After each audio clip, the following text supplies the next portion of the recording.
So you have a teenager and you want what's best for them, but sometimes you just don't know what to do. I mean, we've all been there, right? Well, welcome to How to Be the Parent That Your Teenager Needs You to Be, where with each episode we explore the issues, the topics, the concerns, and the challenges that you face as a parent with a teenager. If your goal is to empower your teenager to be their absolute best and to bring the peace, joy, warmth, and love back into your home, then you've come to the right place. Well, in today's episode, we have a great story for you, just a heartwarming story. And this actually may be the key to transforming that relationship with your teenager and the key to launching your teenager into an successful adulthood. I mean, you don't want to miss this, so be sure to stick around and check this out. So let's get started.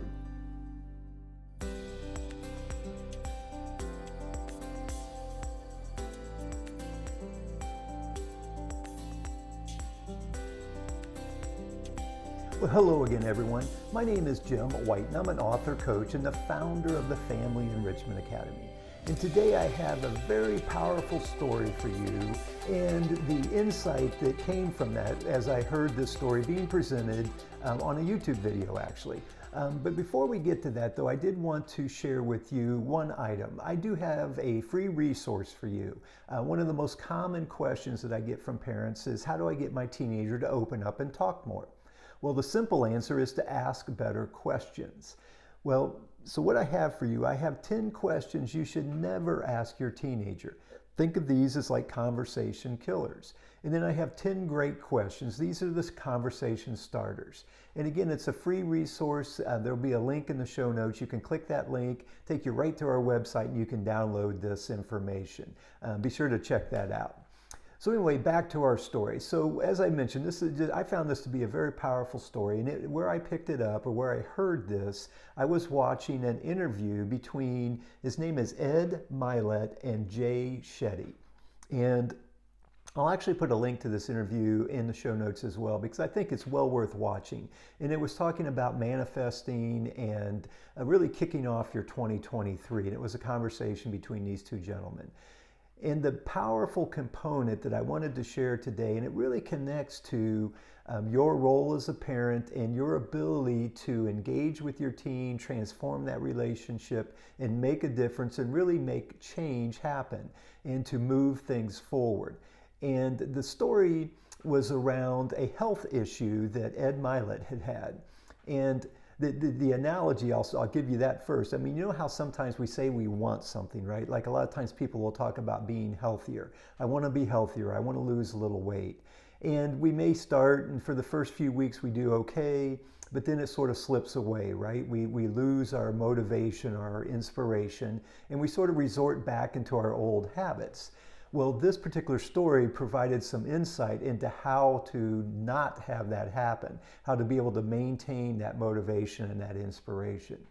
And so here's how the story went. So Ed was sharing that when he was like 30 years old, so relatively young, he actually had a heart attack. And he was at the doctor, and this particular doctor, rather than just giving him information and stats and saying, hey, here's what you need to do, this doctor took a little bit of a different approach. He tried to connect to Ed and make it more emotional for him. And that's the key thing we're going to talk about here, is it being emotional. And so the doctor sat Ed down in the story as Ed was sharing it, and he said, the doctor asked him, he said, do you have any children? And Ed said, yeah, I do. I have a young daughter. And the doctor asked, well, how young is she? And I don't remember the exact age, but she was young, like less than 1 or 2 years old. The doctor went on and asked, he said, well, would you like to be there to walk your daughter down the aisle on her wedding date? And when he said that, it sort of took him back a little bit. It's like, what do you mean? He says, well, if you want to be there on that day, I want you to think about the fact that you want to be there. You're going to need to do what I tell you to do from a health and wellness standpoint.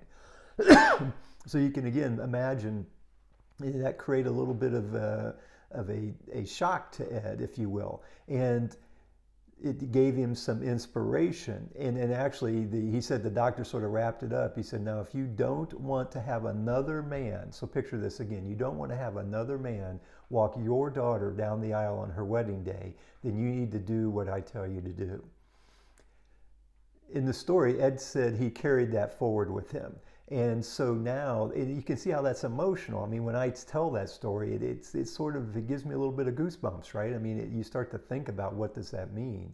And so Ed says now, to this day, and this is, 10, 15 years later, at 5:30 in the morning when it's time for him to get up and go do his workout, that thought comes into his head. It is still there, and it is still powerful to him from an emotional standpoint, to motivate him and to get him up to do what he needs to do to move forward.